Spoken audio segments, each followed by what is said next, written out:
and she basically dwarfs me. Thank you. Thank you. Thank you. Hey guys! I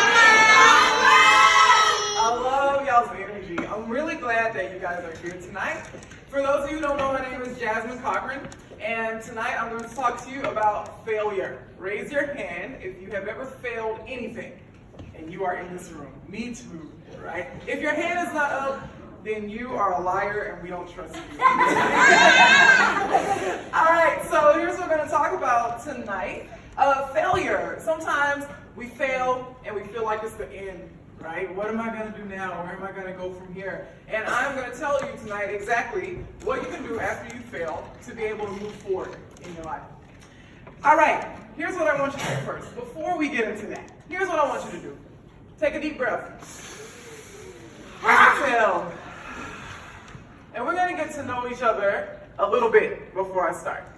So here's what I want you to do. I'm going to give you 10 seconds to think about the biggest success you have ever had. What is the best thing that you have ever done? And this goes for the parents too, not just the students.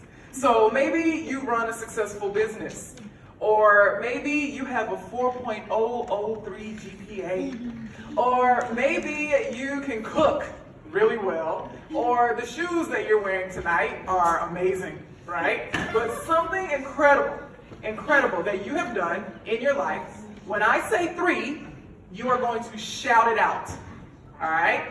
You're going to just say it as loud as you can. What is the best thing that you've done in your life? 10 seconds to think about it, all right?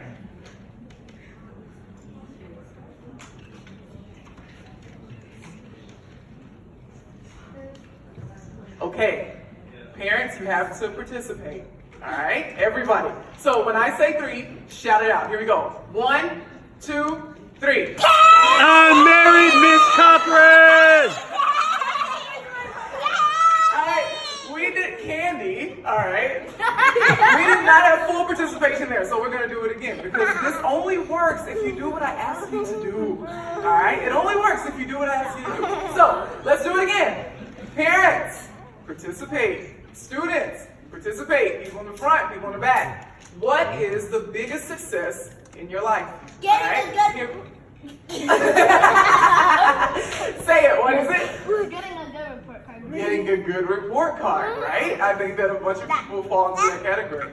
When I say 3, I want you to shout out your greatest success. Here we go. 1, 2, 3.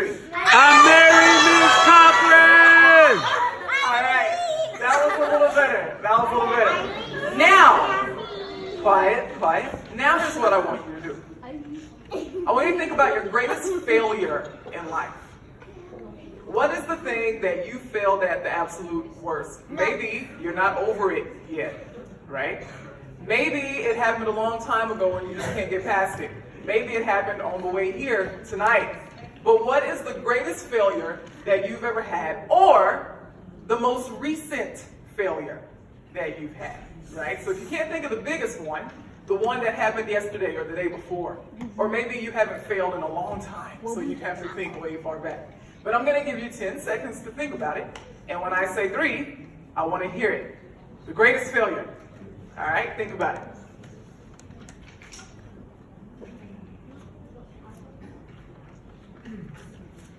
Okay, here we go. 1, 2, 3. I'm messing some guy on Facebook!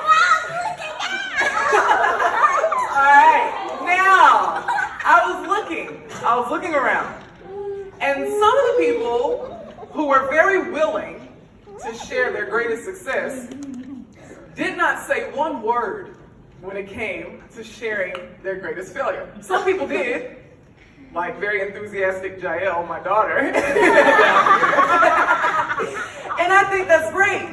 But I think that if you are one of the people who was able to share a success, but you were not so confident to share a failure, it says a lot about humans, about humanity.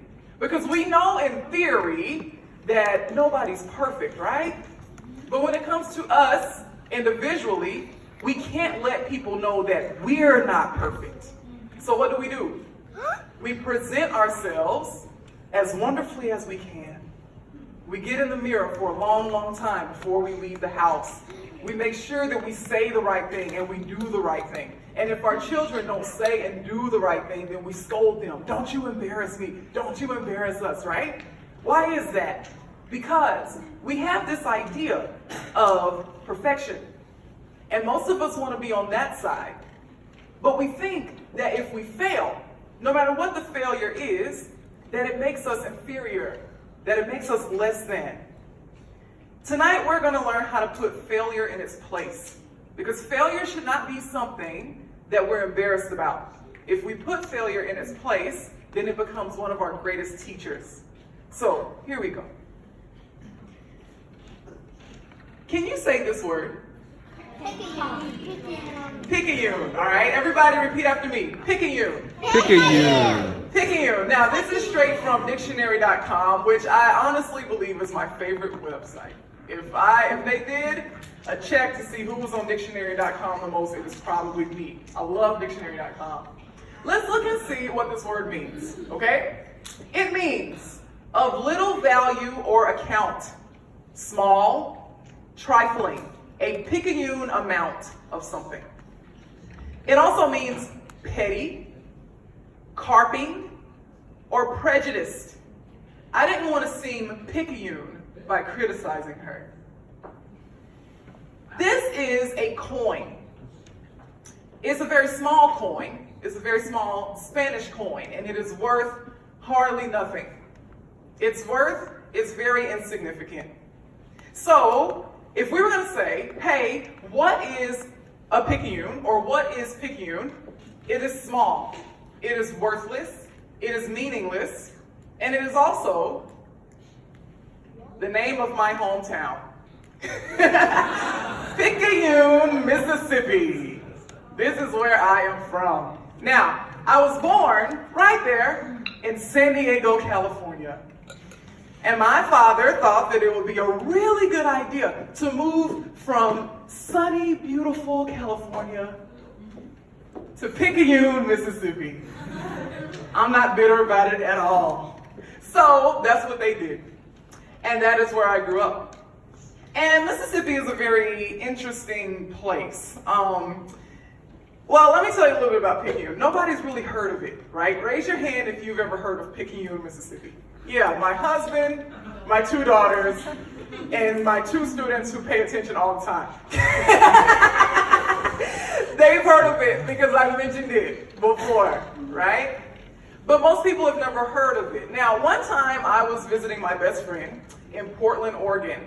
And this was a few years ago, and we were watching the news. And we were talking, but the news was on, and we heard the words Picayune, Mississippi. So we were like, what? Why in the world is Picayune, Mississippi on the news in Portland, Oregon? So we turned the television up. And the report said that somebody in Picayune, Mississippi had spotted the mythical creature that we call Chupacabra. This creature does not even really exist. It is a mythical creature who eats small animals and sucks their blood and then disappears, right? And somebody in my hometown made national news because they thought that they saw this in our town. Not only was it on the news, but the week after that, it ended up being on Saturday Night Live so that they could make fun of us. So, most anybody who's heard of Picayune, that is the reason why. Now, Mississippi has its problems. It has a lot of problems. There are good things there, but I did a quick search to give you an idea of where I'm from. How many states are there in the United States of America? 100. 50. Who said 100? My sister. Come on. There are 50 states in the United States of America. When it comes to happiness, the happiest state, Mississippi, out of 50, is number 46. When it comes to the best overall place to live, Mississippi is 49. When it comes to education, also 49. When it comes to obesity, 49. When it comes to poverty, you know what poverty is? No. Raise your hand if you know what poverty is. What is poverty? Nothing. No, it's the opposite of rich. Yeah. Very, very poor, okay? Mississippi is 51. Yeah. When it comes to teen pregnancy, Mississippi is number 3, the 3rd highest rate. Just to give you an idea, right? But Mississippi is number 1 in philanthropy. Who knows what philanthropy means? What is philanthropy? Yeah. It's giving to help your fellow man. Giving to help your fellow man. So even though Mississippi is almost the poorest state, well, no, it's number 51 in poverty, right? Because they counted Washington, D.C. for that one, right? So number 51 in poverty, people in Mississippi are very giving people. They're very loving people. Now, Mississippi has a lot of problems, but there's also a lot of love and support there. And because of everything that Mississippi is, and everything that Mississippi is not, the expectations of people who are from there don't tend to be very high. Not from people outside of Mississippi, and not from people inside of Mississippi. But in this little tiny town of 10,000 people, and when I was there, it was about 8,000 people in the whole town, I had a lot of love, and I had a lot of support, and there were a lot of people who believed in me, all kinds of people who told me, Jasmine, you can do great things, and you can be great things, and you can do whatever in this world it is that you want. And I had incredible parents who grew up in poverty, very poor, who were extremely hard workers. And my father just recently retired from NASA. He worked on spaceships. And my mother, who works at a bank, taught me and my 2 brothers and my 2 sisters that we could do and be whatever we wanted. And I believed them. And so I was good at sports. And I love sports. I love athletics. I love to be strong. I love to play games. And I love to watch them. And so I said, you know what? I'm going to be a great athlete. I am going to be an Olympic athlete. And that was my goal from the time that I was a very young child. And when I was a senior in high school, part of that goal looked like it was going to be realized because the Women's National Basketball Association had its first year when I turned 18. And so I said, oh man, now like there's a place for us. There's a place for the women, just like there's a place for the men, and maybe this is something that I could do. And then I ended up being offered a basketball scholarship, which was wonderful, because now I could go to college for free, which was a big deal. So I took that scholarship, and I went to a university in Mississippi, and I played basketball, and I had the highest GPA on the basketball team. But a new coach came in and decided that she wanted to get rid of some people who were already on the team and bring in people that she wanted to bring in to be on the team. And so one day, at the end of the school year, she called me into her office, and I sat down, and she said, Jasmine, I'm not giving you your scholarship back for next year. What? You're not gonna do what? I worked so hard. I have the highest GPA on this team. I'm in the gym when I don't have to be. I lift extra. I shoot extra shots. I do all these extra things, and you're not gonna renew my scholarship? No. And that was that. Well, I also ran track when I was in high school, and I was quite good at it, and ended up being a state champion. And there were some schools who wanted me to come and run track for them, but I wanted to play basketball. Now, at that same university, there was a track coach who had also wanted me to run track. And so he had said to me about a month before my basketball coach told me that she was not going to renew my scholarship, hey, if basketball doesn't work out for you, I'll give you a track scholarship. So when the basketball coach said to me, I'm not renewing your scholarship, where do you think I went? To the track coach. Went to his office. I said, hey coach, I'm not going to be brought back next year for basketball.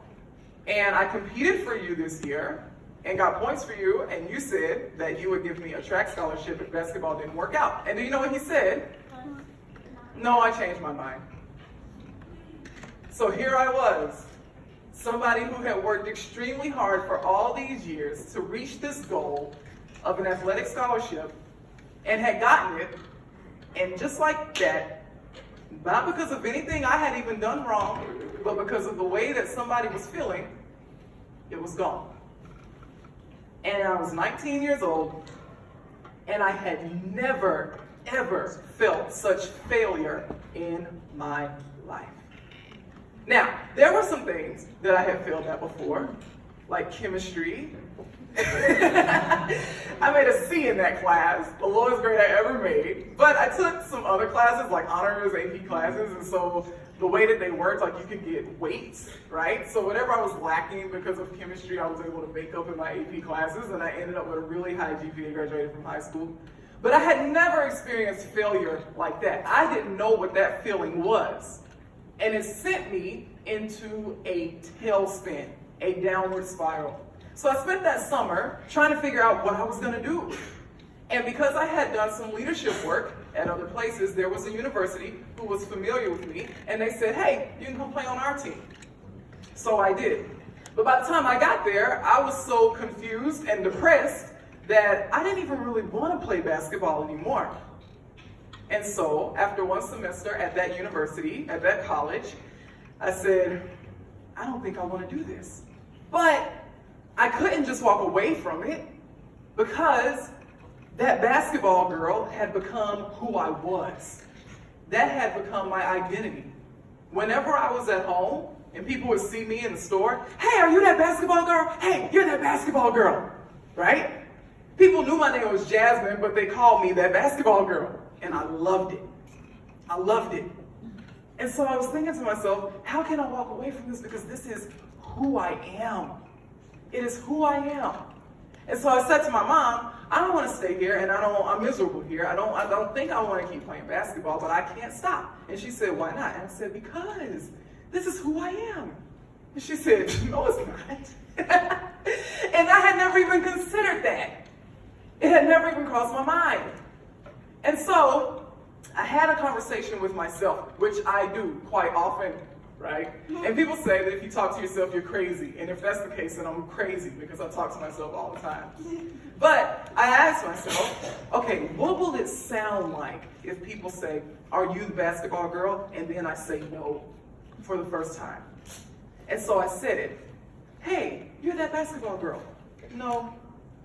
And the first time it was very hard to say.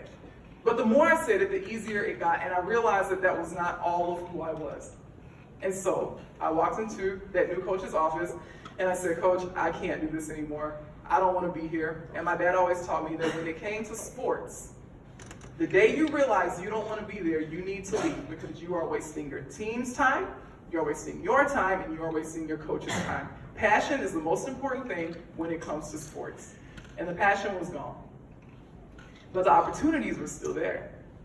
So those schools who had recruited me to run track still wanted me to come, which was great. So I ended up going to Mississippi State University.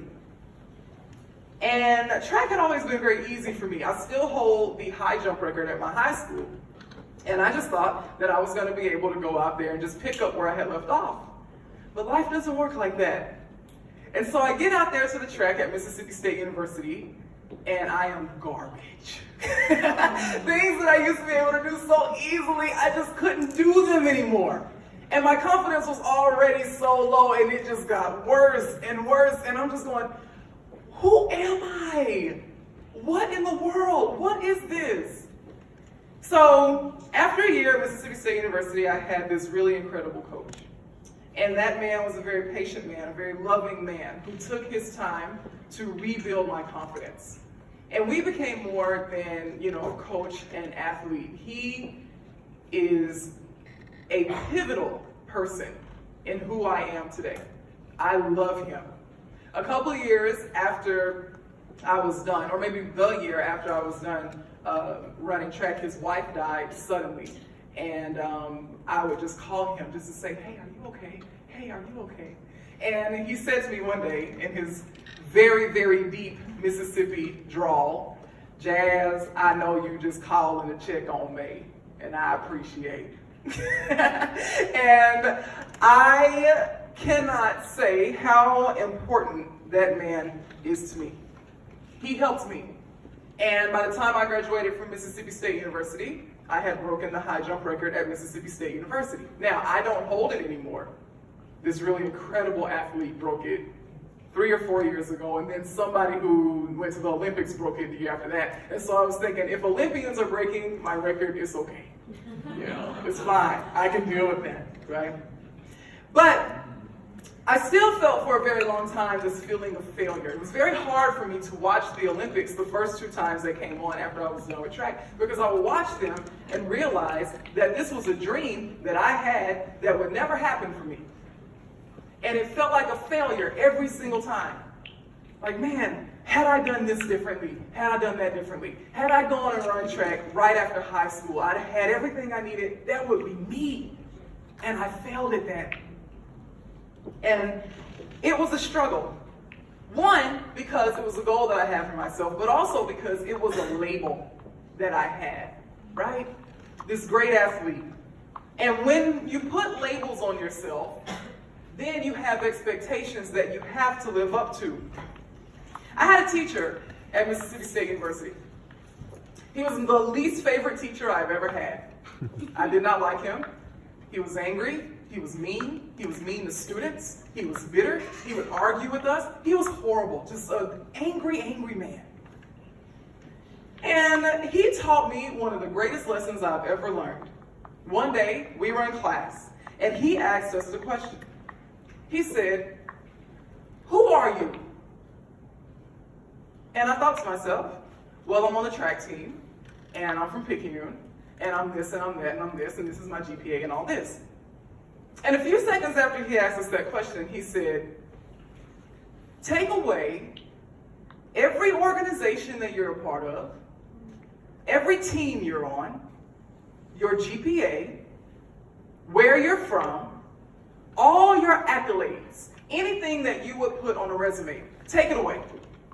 Now, who are you? And I went, how do you answer that question?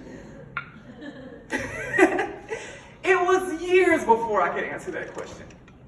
But that was one of the greatest lessons that I ever learned. The way that you respond to stress and the way that you respond to failure helps you very much to be able to answer that question.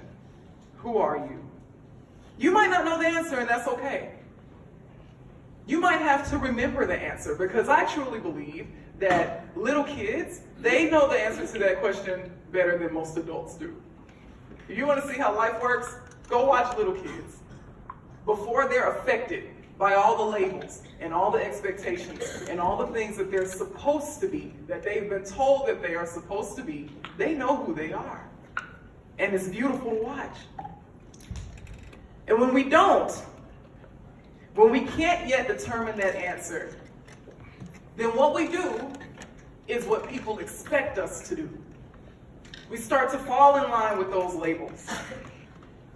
And it all is because of our perception. Who in here knows who John Milton is? I knew one hand would go up. I knew one, two, yes, okay, 2 hands. John Milton is said to be, behind Shakespeare, the greatest English writer that there ever was. I'm a big fan of John Milton. He wrote Paradise Lost. Anybody ever heard of Paradise Lost? No. Yes? Okay, so this is John Milton. He also wrote a pamphlet that I love very much called Areopagitica. It's amazing, and my favorite quote is from that pamphlet. But this is a quote from John Milton. He said, "To be blind is not miserable. Not to be able to bear blindness, that is miserable. And in the same way, to fail at something is not miserable. Not to be able to bear your failure, that is where your misery comes from. When you fail, is it the actual thing that you did not accomplish that makes you feel like a failure? Or is it the way that you think people will now look at you because you did not accomplish that thing? And that they might think that you're a failure. Because usually it's not the first one. Because the thing about failure is most of the time, you can fix it. You can make it up.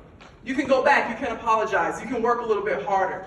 You can figure out what the thing is, where was the hole, where are the gaps so that we can fix it. And then you go fix it. But most people are more concerned with how they will look in the eyes of other people, in the eyes of their parents, in the eyes of their friends, in the eyes of some Harvard recruiter, than they are of fixing the actual problem. I know a guy, and when it comes to labels and expectations, it goes both ways. I know a guy who people would see him, and let's say his name was David. But when they saw him, they didn't say, "Hey, David." They said, "Hey, stupid." This was his nickname. And I'm looking around trying to figure out, like, who are they calling stupid? Like, there's a fight that's gonna break out. A fight is gonna break out, right? And they was like, "Hey, stupid, what's up?" And he'd be like, "Hey, nothing." What? Like, you're answering to this? This is okay with you? So I watched this. I watched it happen for about a year. And then one day, we were walking through a building at the same time, and somebody was like, "Hey, what's up, stupid?" And he was like, "Hey, what's up?" And I walked up to him, and I looked him right in the eyes, and I said, "Why do you let people call you that?" "Because that's my name." I said, "That's not your name. Your name is David. Why do you let people call you stupid?" "Oh, that's just what they call me." I said, "Okay, why do you let them do it? Do you think you're stupid?" "Well, nah." I don't know why it took so long for him to answer, but it did. I said, "How long have you been doing this?" "For years." "And this is okay with you?" "Yeah." I said, "You need to examine why this is okay with you and consider forcing people to call you by your name instead of calling you stupid." He never did. People still call him that. And you know how he acts? Guess. Stupid. Stupid. He's a grown man now. But somebody put that label on him, and he made sure that he lived up to that expectation. Now, on the other side, one time I was sitting in an audience, much like this one, and there was an older man, and he said that he used to go into this store every day to buy a Coca-Cola or something, and there was a little girl who would sit next to the counter on a crate. She was a beautiful little girl. And so he would walk in and say, "Hey, you know what? You're beautiful enough to be Miss America." And she would smile and giggle, and he would leave. And then he would walk in the next day, "Hey, Miss America." "Oh, hey." And he would leave. And he did this every day for years. And then one day he turned on television, and the Miss America pageant was on. And guess who won? That little girl had become Miss America. Whatever expectations people put on us and whatever labels people put on us, we tend to adopt them and try to live up to them. Now, what does this have to do with success? It has everything to do with success, because we try to become what we are repeatedly called. The kids at this school, here at Basis, a word that I hear a lot is successful. I want to be successful. I ask my students to write journal entries. Or at the beginning of the year, I had a list of questions that they all thought were just random, but they weren't. I was trying to learn who they were. One question that I put on that piece of paper was, "What do you believe?" And one person said, "I believe in magic." I love that answer. One of the questions said, "What are you thinking about right now?" And several students put, "Lunch." But I was just wanting to get to know them, right? And one of the questions was, "What do you want?" "I want success. I want to be successful.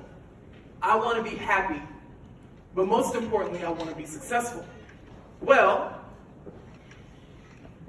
it's great to be around people who want success. I know what it's like to be around people who don't care to be successful at all. It's very draining. It is very tiring, right? Now, what is the true meaning of success? Who gets to define it? We can look in the dictionary and it will say, the accomplishment of an aim or a purpose. But who determines your aim? Who determines your purpose? This is the beautiful thing about success, because this is the part that we get to decide for ourselves. Now, several people are doing what they're doing in this world because somebody told them to. You should do this. You should be this. You should major in this. This is the job that you should get.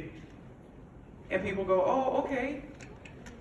And before you ever even have the time to consider who you are, what you want, what your gifts are, it's already been decided for you. Maybe in the labels people give or the jokes that people say. And you believe them and you fall in line with them. But your power is right here to be able to define your purpose. I had a goal. My goal was to be an Olympian. I did not reach that goal. I failed at that. But was that my purpose in life? Not even close. For a long time, I thought it was, but it wasn't. And I hope that your purpose in life is much bigger than achievements and accolades and GPAs. I hope that your purpose in life is not really something that you can put on a resume to make it look good so that somebody can call you up and offer you money to go to school. Your purpose can shift and it can change and it can grow from day to day as you do. And sometimes you're going to fail at things that fall in line with your purpose. You're going to have moral failures. You might have physical failures. You might have emotional failures. You might have mental failures. And they are all okay. They are all part of being human and growing. And there are so many people who are so scared. You're so scared to fail that you do nothing. I had a student who would not write an essay. I asked him, why are you not writing your essay? Why? You don't ever do it. He said to me, because I'm going to fail it. I said, well, if you don't write it, you're definitely going to fail it. You've done it more than once. And he said, I just am scared. I said, okay, listen. I understand not wanting to feel the feeling of failure. But you think you're winning because you are ensuring failure. You're saying, I am going to make sure that nothing else makes me feel bad. So I'm just not going to do it. But there is no growth in that. And there is no dignity in that. And all that is that you don't want to feel a certain way. You don't want to feel a certain emotion. So you put up some kind of wall so that you don't have to feel this emotion. But the cool thing about emotions is they are signs that tell us something that we need to know. It's okay to feel them. It's okay to have them. But what's not okay is to let them control you. Emotions are good. Stress is good. But when these emotions become everything, they become anxiety and depression, and that is not so good. Now, here at Basis, if you go to the website and you scroll down to the bottom, it says 100% of our students go to college. That's wonderful, right? Like, that's an incredible number. But I have students all the time who say to me, I'm not going to get into college. I made an 80. Nobody's ever going to want me at that college. And I just go like this. Really? And they go, I'm never going to get in. And I go, when you say college, do you mean college or do you mean Harvard? Harvard, of course. And I go, well, because of sheer statistics, you probably won't even get in Harvard. So let me go ahead and give you that disappointment right now, right? But there's more than one college. There are incredible colleges. There are incredible opportunities for you. And the students go, but if I don't go to Harvard, I'm a failure. Well, I didn't go to Harvard, and I don't feel like a failure. I mean, I think I'm doing pretty good in life, right? Now, here's something I just want to point out to you guys. There is this man, and he used to be an English professor at Yale.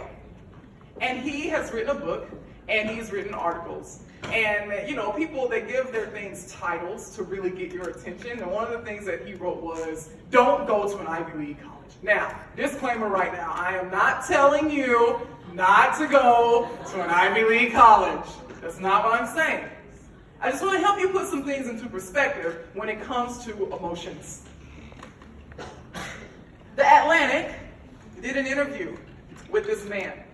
And Lauren Cassini Davis, was the interviewer. And this is what she asked. She said, you've observed that Ivy League students have an internal struggle with both grandiosity. What does grandiosity mean? What does it mean? Mr. Wolf, what is grandiosity? Having been told, thinking that you're bigger than you are. Yes, having these huge thoughts, you know. I am going to be the next Steve Jobs. I'm going to be greater than Steve Jobs. I'm going to be greater than Michael Jordan. I am going to be the greatest of all time in all things. Right? Grandiosity and depression. And she said, can you explain this further? And Mr. DeResowicz, I think that's how you say his name, William DeResowicz, this is what he said. Now this is 3 slides long, but I want you to really focus with me, okay? He's talking about these students at Ivy League universities. And he said, these students were always the best of their class. And their teachers were always praising them, inflating their ego. But it's a false self-esteem. It's not real self-possession where you are measuring yourself against your own internal standards and having a sense that you're working towards something. It's totally conditional and constantly has to be pumped up to the next grade, the next A, the next gold star. What you're really learning is that your love is conditional on this achievement. Maybe learn love from your parents, or maybe love from your classmates, or maybe even love from yourself. So when you fail, even a little bit, even if you just get a B on a test, or an A- on a test, the whole thing collapses. It may only collapse temporarily, but it's a profound collapse. You feel literally worthless. When I read this, my mouth opened because these are words that my students have used. These are kids who have no ability to measure their own worth in any realistic way. Either you are on top of the world or you are worthless. And that kind of all or nothing mentality really pervades the whole system. It's also why it's Harvard or the gutter. If you don't get into Harvard, Yale, or Princeton, it's a disgrace. If you go to Wesleyan, you can never show your face in public again. Does this sound familiar to anybody in this room? Yeah. Yes. Now let me be clear. These things are not happening because of these certain schools. These things are happening because of the mindset that students are taking into these schools, because of the beliefs that they are taking into these schools. I looked for statistics, and concrete statistics are hard to find because universities don't keep track of them like I should. But here are some numbers that I did find. 1 in 12 college students has a plan in place to commit suicide. 1 in 12. How many seats? 1, 2, 3, 4, 5, 6, 7, 8, 9, 10. Okay? Each row has 10 seats. That is almost one person in each row. They have a plan in place.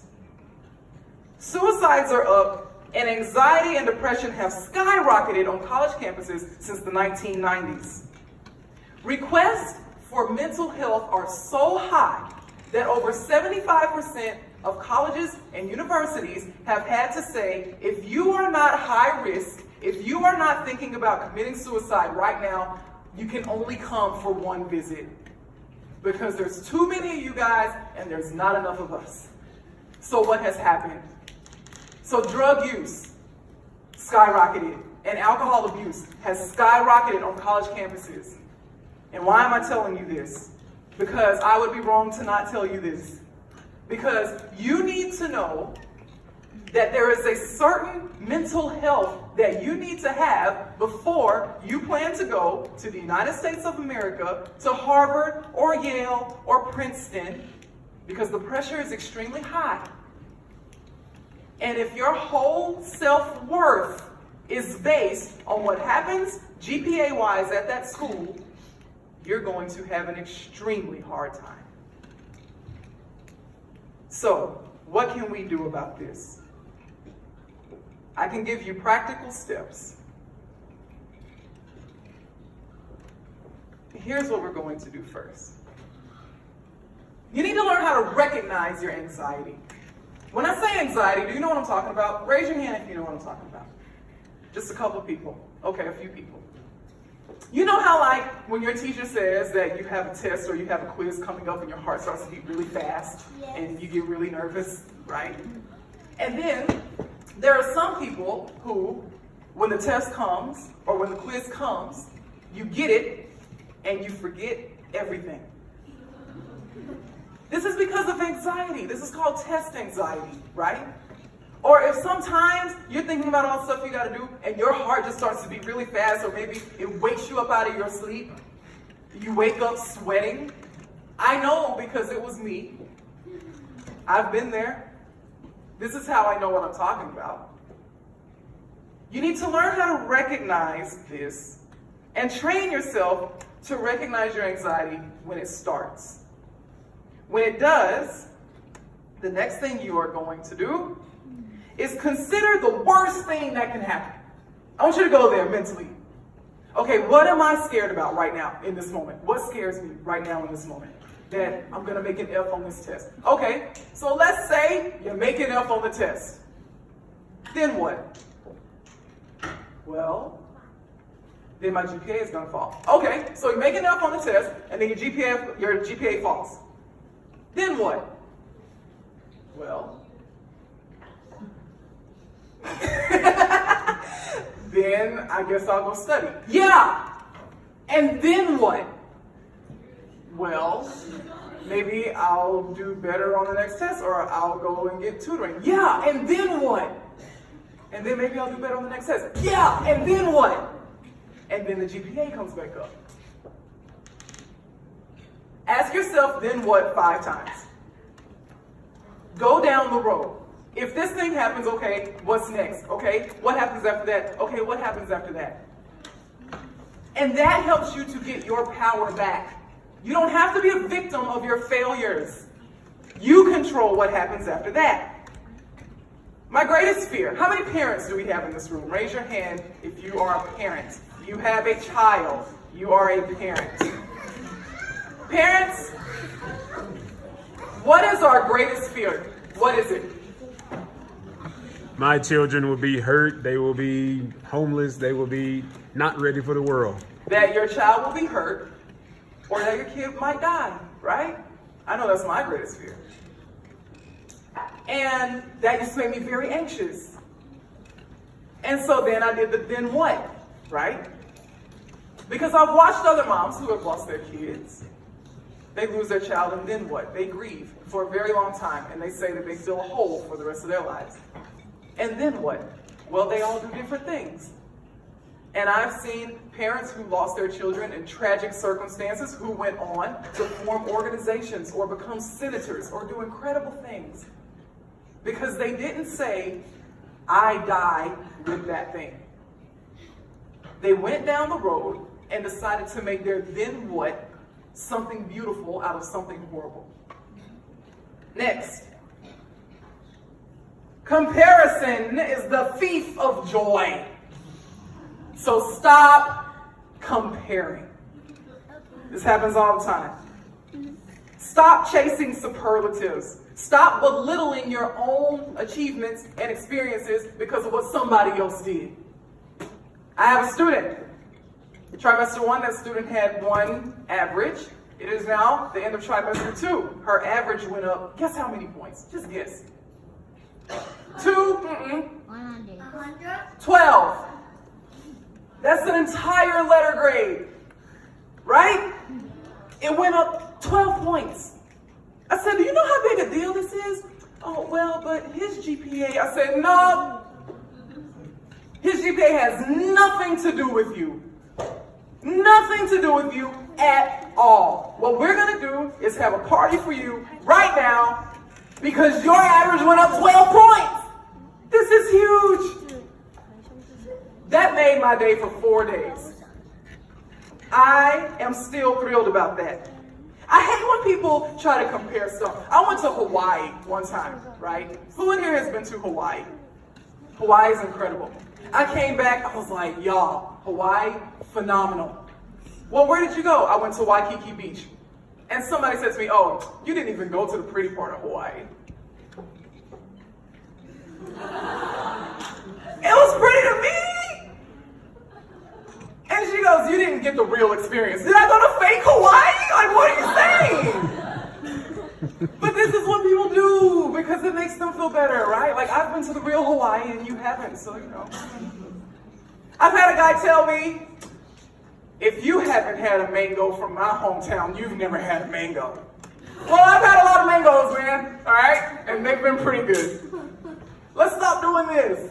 Let's stop playing this comparison game. Let's stop pretending like somebody has to be the winner and somebody has to be the loser. Let's stop seeing life like that and start celebrating each other and ourselves. Now there's this thing that's called flow, right? When it's time to perform, be aware of the resistance that's happening inside of you.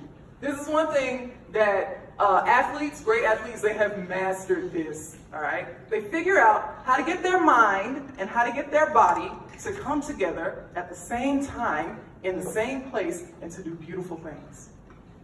If you've ever watched LeBron James play basketball, you understand flow. You understand what I'm talking about. Kobe Bryant, yes. Or Steph Curry. Steph Curry, thank you. If you've ever been to a concert, who in here has ever been to a concert, right? And you're watching the band do their thing and you feel something that you don't feel anywhere else and you're like, yes, encore, yes, yes. It's because they are in their flow. And you get to witness it. And that energy, it transfers, it goes from one person to the next. You can get in a test flow. It can be done. You can get your mind and your body in the same place at the same time to achieve great things. It's a skill you have to learn, and I can't do it here in the next 10 minutes, right? But learn how to do it. Now, what happens once you fail? Because all this is before you fail. Let's just say you do all this, and then you fail anyway. You need to ask yourself, is this a real fail? Because if you made a 93 on the English final, it is not a fail.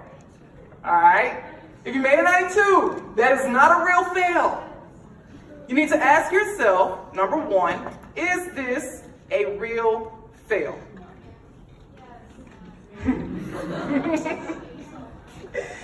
Now, you need to be practical. And you need to feel what you feel. And I'm not ever saying that you need to dismiss the feelings that you have. Don't do that. Sit with them. Feel how you feel, right? But ask yourself, is this real? If it is real, then you have 24 hours. You have a 24-hour limit to feel how you feel about it. Be mad, be sad, cry, be angry. Go home, put your face in a pillow, and scream. But you have 24 hours, and that's all.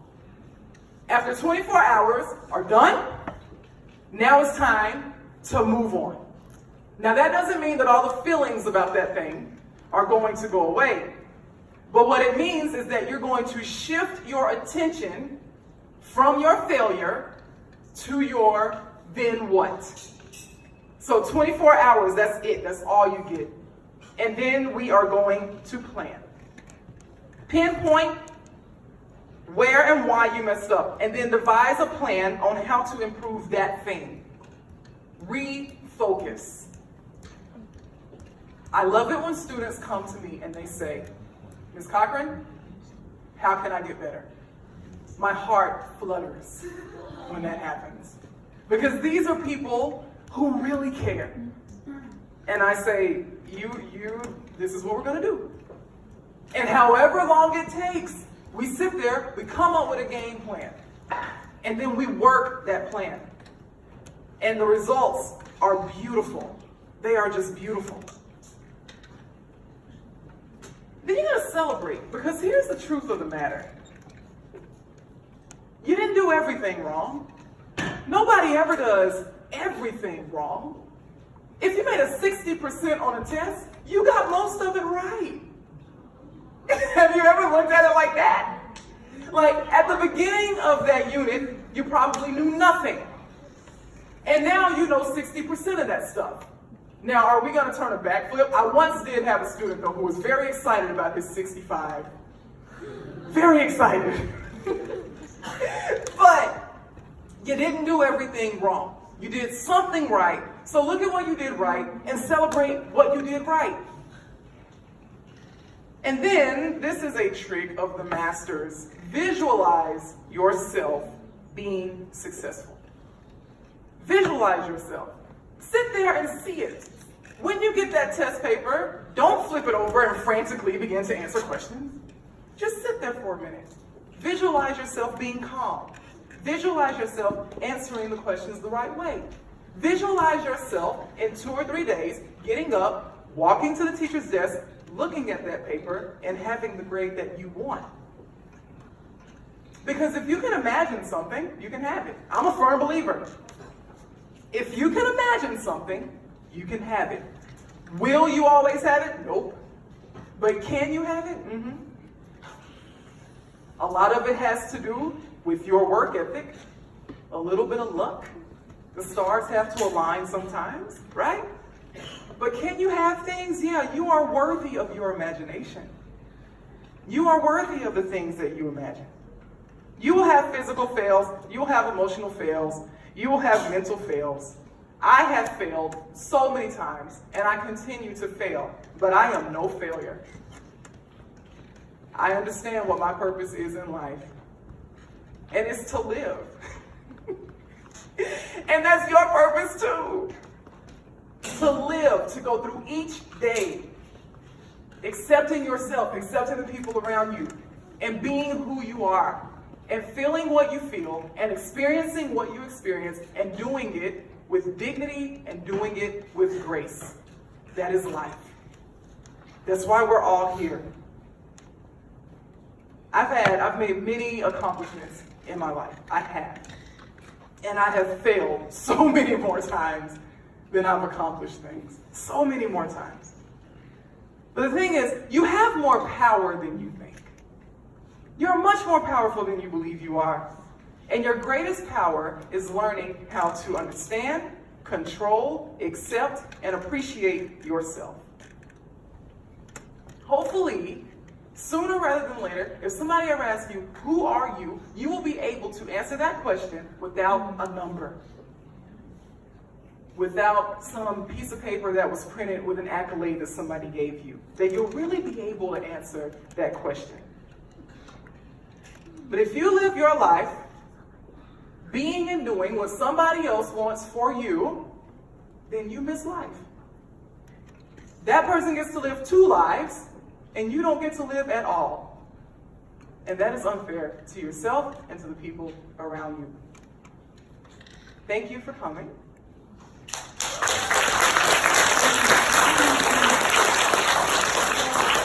I appreciate it. And do we have time for Q&A? If anybody has any questions? Let's take 2 questions, okay? Okay, 2 questions. Anybody have any questions?